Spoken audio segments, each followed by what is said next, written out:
지금 우리는 한 번도 경험하지 못한 위기를 겪고 있습니다. 코로나19로 전 세계가 위기입니다. 일상생활에 많은 제약을 받고 있습니다. 예전에 당연하다고 여겼던 일상생활들이 지금은 많은 제약을 받고 제재를 받고 할 수 없게 되었습니다. 그러나 이런 상황에서도 우리는 하나님께 감사해야 됩니다. 성경 말씀합니다. 범사에 감사하라. 이것이 그리스도 예수 안에서 너희를 향하신 하나님의 뜻이니라. 우리를 향하신 하나님의 뜻은 우리가 범사에 감사하는 겁니다. 범사란 모든 일을 말합니다. 좋은 일이 있을 때는 누구든지 감사합니다. 모든 일이 내가 원하는 대로 잘 될 때는 안 믿는 사람도 감사합니다. 하지만 좋지 않은 일이 있을 때 감사하기란 참으로 어렵습니다. 내가 원하는 대로 일이 잘 안 될 때 감사하는 것은 우리의 뜻대로 잘 되지 않습니다. 그럴 때에도 하나님을 끝까지 신뢰하고 감사하는 것이 범사에 감사하는 겁니다. 그러므로 범사에 감사하는 것은 오직 하나님을 신뢰하는 사람만이 할 수 있습니다. 정말 어려운 상황일 때, 낙심할 수밖에 없을 때, 절망할 수밖에 없는 상황에서 감사하는 것은 하나님을 끝까지 신뢰하는 사람만 할 수 있습니다. 우리가 어떤 환경에서도 하나님을 신뢰하고 진심으로 감사할 때 하나님께서 영화로움을 받으십니다. 하나님은 당신을 영화롭게 한 사람을 절대로 버리시지 않습니다. 하나님은 당신을 끝까지 신뢰하고 고난 중에 감사하는 사람에게 하나님의 구원을 보여주십니다. 하나님께서 우리가 알지 못하는 크고 은밀한 방법으로 그 위기에서 우리를 건져주십니다. 하나님은 말씀하셨습니다.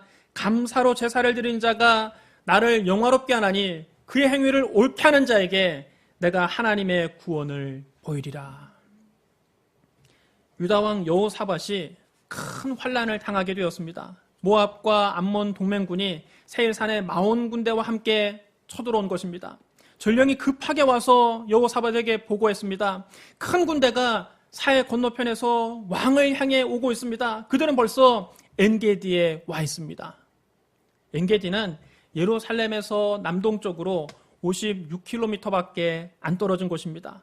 이미 사해를 건넌 모압과 암몬 동맹군이 이제 예루살렘까지 들이닥치는데 채 이틀이 걸리지 않는 겁니다. 절체절명의 위기입니다. 나라의 운명이 백척간두에 서게 되었습니다. 그때 여호사밧은 애굽의 지원군을 요청하지 않았습니다. 자기 나라 군사력으로 대항하려고 하지도 않았습니다. 왕이 제일 먼저 찾아간 곳은 하나님의 성전이었습니다. 왕은 전 국민에게 금식령을 내리고 성전에 나가 엎드려 하나님께 부르짖어 기도하기 시작했습니다. 우리 하나님이여, 그들을 징벌하지 아니하시나이까? 우리를 치러 오는 이 큰 무리를 우리가 대적할 능력이 없고 어떻게 할 줄도 알지 못하옵고 오직 주만 바라보나이다. 오직 주만 바라보나이다. 여호사밧 왕과 온 유다 백성이 금식하며 부르짖자 하나님이 레위인 야하시엘을 통해서 응답을 주셨습니다. 너희는 이 큰 무리로 말미암아 두려워하거나 놀라지 말라. 이 전쟁은 너희에게 속한 것이 아니요 하나님께 속한 것이니라. 내일 너희는 그들에게로 내려가라. 그들이 시스고개로 올라올 때에 너희가 골짜기 어귀 여루엘 들 앞에서 그들을 만나려니와 이 전쟁에는 너희가 싸울 것이 없나니 대열을 이루고 서서 너희와 함께한 여호와가 구원하는 것을 보라.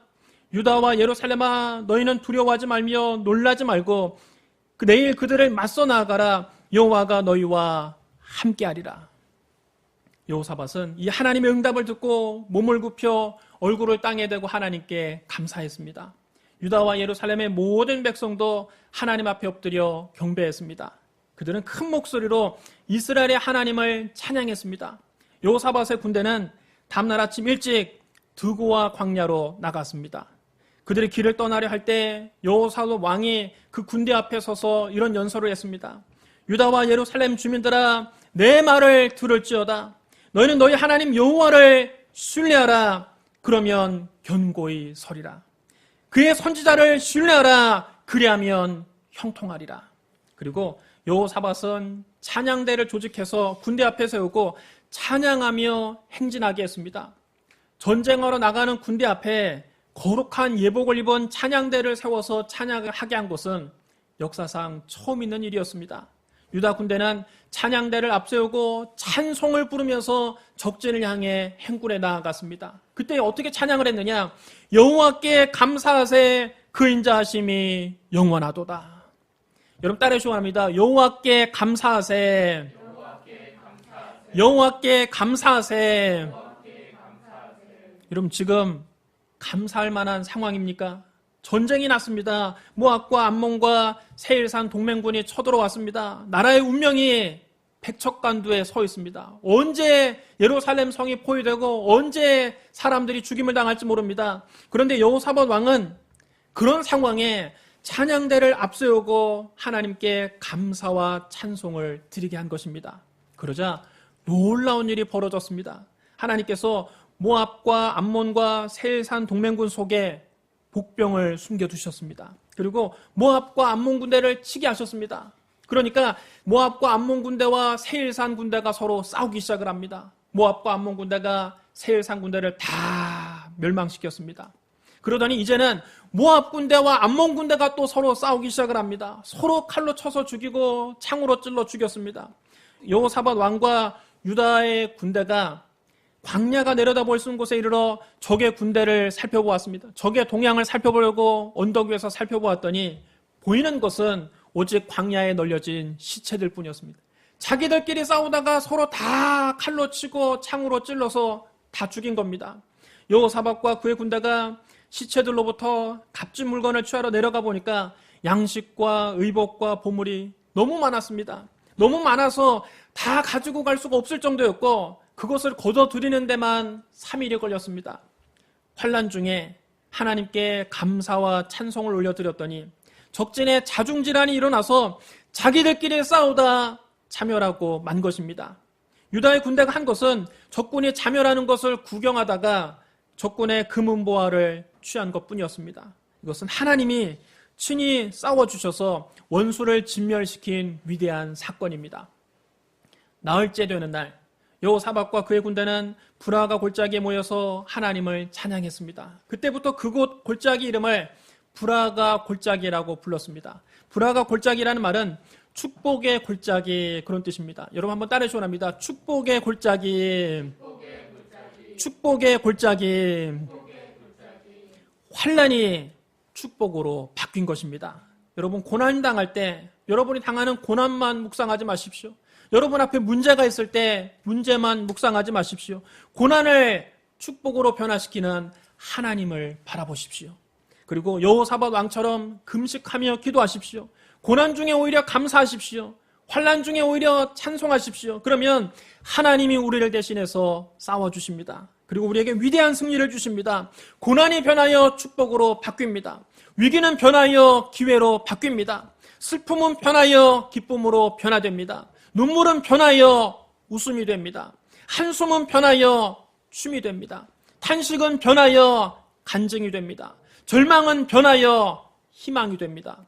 범사에 감사할 때 이런 놀라운 기적이 일어나는 것입니다. 그러므로 지금 여러분이 어떤 상황에 처해 있든지, 지금 여러분의 가정의 형편이 어떠하든지, 여러분의 직장의 사정이 어떠하든지, 여러분의 자녀의 사정이 어떠하든지 감사하시기를 주님의 이름으로 축원합니다. 요나는 이스라엘의 선지자였습니다. 오늘 하나님께서 요나에게 말씀하셨습니다. 너는 일어나 저 큰 성읍 니느웨로 가서 그것을 향하여 외치라. 그 악독이 내 앞에 상달되었음이니라. 니느웨는 아수르 제국의 수도입니다. 아수르는 이스라엘 북쪽에 살고 있는 오랑캐들이었습니다. 아수르는 전통적으로 이스라엘과 원수지간이었습니다.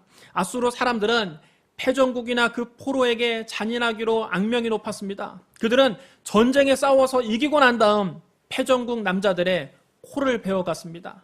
그 코의 개수로 자기들의 전공을 계산한 것입니다. 그래서 아수르가 한번 쳐들어오고 나면 이스라엘의 코가 베인 남자들이 많았습니다. 또 아수르는 이스라엘 백성들을 포로로 잡아가고 이스라엘 여자들에게 못된 짓을 하고 재물을 다 약탈했습니다. 그러니 이스라엘 백성 중에 아수르가 망하기를 원하지 않는 사람은 한 사람도 없었습니다. 저 아수르 원수들이 좀 망했으면 좋겠다.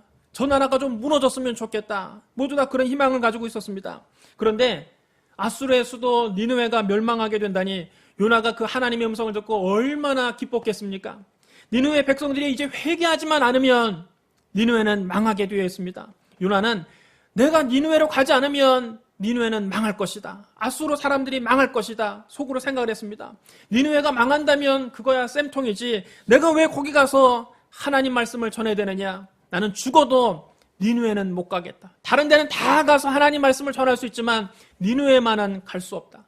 다른 데는 다 가서 선교할 수 있지만 니느웨만은 갈 수가 없다고 생각했습니다.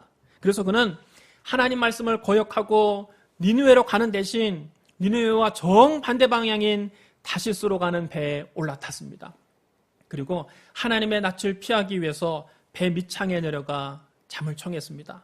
갑판 위에 있으면 하늘에 계신 하나님이 자기를 보실 것 같아서 배 맨 밑층으로 내려가면 하나님이 자기를 못 볼 거라고 생각한 것입니다. 그런데 그 배가 바다 한가운데쯤 이르렀을 때 갑자기 태풍이 불어와서 파도가 배를 삼키려 합니다. 선원들은 배를 가볍게 하려고 배에 싣고 가던 귀한 물건들은 다 바다에 던졌습니다. 조금이라도 가볍게 해서 사람 목숨이라도 살리려고 배에 실었던 귀한 짐들을 다 바다에 내버렸습니다. 그들은 살기 위해서 필사적으로 애를 썼지만 폭풍에 배가 거의 깨지게 되었습니다. 배에 탔던 사람들은 각자 자기들의 신을 부르면서 살려달라고 아우성했습니다. 자기가 믿는 신들에게 살려달라고 애원하고 애걸복걸했습니다. 그러나 그 와중에 요나는 배 밑창에서 깊은 잠에 빠져 있었습니다. 선장이 배에 어떤 사람이 있는가 인원을 세다가 요나가 잠을 자고 있는 것을 보고 그를 흔들어 깨우며 말했습니다. 아니 지금 배가 파손할 지경인데 잠이 옵니까? 이 상황에 어떻게 잠을 잘 수가 있습니까? 어서 일어나서 당신의 하나님께 기도하시오. 혹시 합니까? 하나님께서 우리를 생각해서 우리를 살려주실지. 하지만 요나는 기도하지 않았습니다. 왜요? 요나는 알고 있거든요. 이 폭풍이 자기 때문에 온 것을 알고 있습니다. 자기가 하나님 말씀을 거역하고 니느웨로 가지 않고 다시스로 가는 배에 탔다가 이런 풍랑을 만난 것을 요나는 직감하고 있었습니다. 그래도 니느웨는 죽어도 가기 싫었기 때문에 끝까지 기도하지 않고 버틴 겁니다. 풍랑이 그칠 줄 모르자 뱃사람들은 이 재앙이 도대체 누구로부터 오게 되었는지 이유나 알자며 제비를 뽑자 그랬습니다. 제비를 뽑았더니 공교롭게도 요나가 딱 뽑힌 것입니다. 사람들은 요나에게 이 재앙이 내린 연유를 물어보았습니다. 요나가 자초지정을 설명하면서 자기를 바다에 던지면 이 풍랑이 없어질 것이라고 대답해 주었습니다. 그러나 여러분, 산 사람을 어떻게 풍랑이 있는 바다에 던집니까? 뱃사람들은 요나를 바다에 던지지 않고 배를 육지에 돌려보려고 힘써 노를 저었지만 그럴수록 풍랑이 더 심해졌습니다. 감당할 수 없게 되자, 더 이상 손쓸 도리가 없게 되자 뱃사람들이 하는 수 없이 하나님께 이런 기도를 드립니다. 여호와여, 구하고 구하오니 이 사람의 생명 때문에 우리를 멸망시키지 마옵소서. 무죄한 피를 우리에게 돌리지 마옵소서. 주 여호와는 주의 뜻대로 행하심이니이다. 이 기도를 마치고 요나를 번쩍 들어서 바다에 던졌습니다. 그러자 요나가 바닷속에 던져지자마자 언제 풍랑이 일었냐는 듯이 바다가 곧 잔잔해지고 말았습니다. 뱃사람들이 요나를 바다에 던지자 하나님은 이미 큰 물고기를 바닷속에 예비해 두셨다가 요나를 통째로 삼키게 하셨습니다. 요나가 밤낮 3일을 물고기 뱃속에서 고통을 당했습니다. 그도 그럴 것이 여러분, 요나를 삼킨 물고기가 가만히 있었을까요? 가만히 있을 수가 없는 겁니다. 배에서 큰 먹이가 뭔가 떨어져서 옳거냐고 꿀꺽 삼켰는데 이게 뱃속에 들어가서는 그 사람이 소화가 되질 않는 겁니다. 그러니 이 큰 물고기가 요나를 소화시켜 보려고 3일 동안 온 바다를 미친 듯이 헤엄을 치는 겁니다. 운동이라도 해서 소화를 시켜보려고 온 바다를 뒤집고 다니는 것입니다. 이런 배멀미를 한 번이라도 해본 사람은 이 바닷속의 멀미 고통이 얼마나 심한지 알 겁니다. 배가 작은 파도에 살랑살랑 움직이기만 해도 속이 메스껍고 머리가 어지럽고 구역질이 납니다. 그런데 큰 물고기가 위로 갔다 아래로 갔다 왼쪽으로 갔다 오른쪽으로 갔다 때로는 한 바퀴 돌면서 비틀면서 헤엄을 치는데 3일 밤낮을 롤러코스터를 타는 겁니다. 게다가 물고기가 요나를 소화시키려고 위에서 계속 위액을 뿜어냅니다. 요나 얼굴에 미역줄기가 뒤엉키고 머리 위에서는 물고기의 위액이 쉴 새 없이 쏟아져 나와서 위액으로 샤워를 합니다. 그러니 여러분, 이 상황이 죽기보다 더 괴로운 겁니다. 차라리 죽는 게 낫지 이건 도저히 견딜 수가 없었습니다. 물고기 뱃속에서 요나는 죽음의 절망을 체험했습니다. 그는 그제야 자기의 잘못을 깨달았습니다. 사람이 하나님의 뜻을 거역하고는 살 수가 없는 거구나. 니느웨로 가라는 하나님의 명령을 거역하고 내가 다시스로 도망치려다가 다른 데도 아닌 물고기 뱃속에서 죽게 생겼구나. 요나는 물고기 뱃속에서 하나님께 기도했습니다. 내가 받는 고난으로 말미암아 여호와께 불러 아뢰었더니 주께서 내게 대답하셨고 내가 스올의 뱃속에서 부르짖었더니 주께서 내 음성을 들으셨나이다. 주께서 나를 깊음 속 바닷 가운데 던지셨으므로 큰 물이 나를 둘렀고 주의 파도와 큰 물결이 다 내 위에 넘쳤나이다. 내가 말하기를 내가 주의 목전에서 쫓겨났을지라도 다시 주의 성전을 바라보겠나이다 하였나이다. 요나는 물고기 뱃속에서 비로소 자기의 잘못을 깨닫고 다시 주의 성전을 바라보겠다고 하나님께 회개했습니다. 그러자 마음속에 평안이 임했습니다. 요나는 여전히 물고기 뱃속에 있습니다. 물고기는 여전히 위액을 뿜어냅니다. 여전히 롤러코스터를 타는 것처럼 괴로운데 희한하게 마음이 평안해졌습니다. 요나가 물고기 뱃속에서 하나님께 감사의 기도를 드립니다. 나는 감사하는 목소리로 주께 제사를 드리며 나의 소원을 주께 갚겠나이다. 구원은 여호와께 속하였나이다. 여러분 따라해 주시기 바랍니다. 나는 감사하는 목소리로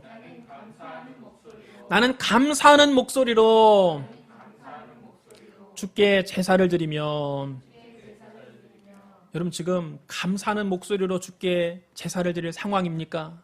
요나가 물고기 뱃속에 갇혀 있습니다. 여전히 멀미가 심합니다.